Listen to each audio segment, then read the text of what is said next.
Hi everyone! Today we are going to talk about Botox for an area that maybe we don't commonly think about. Yeah, the necklace lines. Yes, the necklace bands. The platysmal bands, the medical term for it. Everyone say E, and then you can force those necklace lines to show. They become more prominent. You don't like them, but the problem is they continue to make your neck more saggy and lax and wrinkly. Yes. So let's do something about it. Yes. So, with Botox, we think about the face, right? So it has 3 on-label indications for the face. So we can do the frontalis or the forehead muscles, the glabella or the scowl lines, or the crow's feet, which is around the eyes, are the 3 on-label indications. Yes. And then it just got the 4th indication for the neck. And a lot of times we say neglecting the neck will show signs of aging. So if we're only treating our face, we can see signs of aging most commonly in our neck and in our hands due to that loss of elasticity with time. Yeah, so some patients, depending on genetics, your skin can look like it's aging worse around the eyelids or the neck, and typically those two are kind of correlated. So we want to tell patients there's a non-invasive approach to treating this, and getting ahead of it is very important.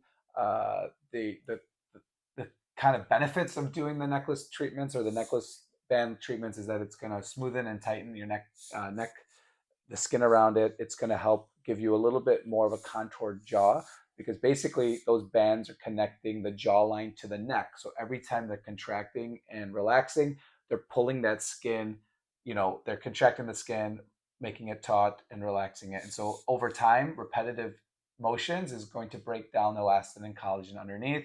And that's why you start to get those wrinkles. Yes. And it also helps with those necklace lines. So those necklace lines are those horizontal lines, which a lot of us have from constantly looking down at our phones, or now we're always on the computer, in Zoom or whatever, and you're always looking down. So that repetitive up and down motion is activating that muscle, and it's going to cause those lines to start forming.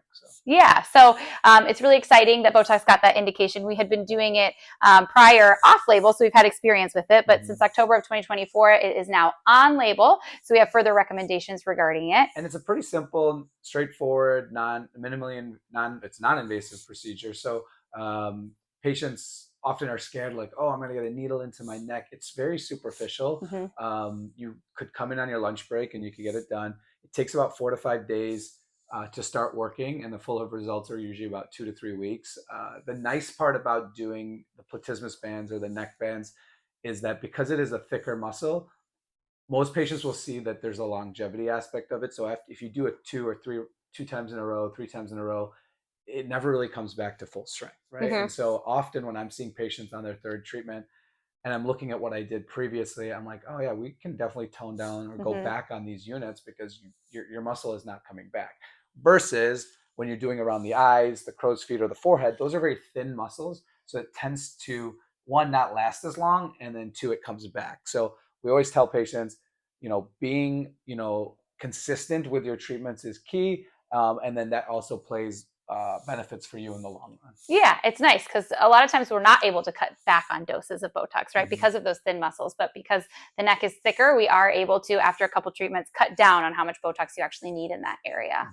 And everyone's a little different because your anatomy is different as to how many units you need. The best is to come in for a consultation and see if you're a candidate. And don't be afraid to ask, right? Like it's kind of, some patients are worried, like, oh my gosh, am I getting carried away, or am I doing too much? And we really formulate kind of a customized treatment plan for you.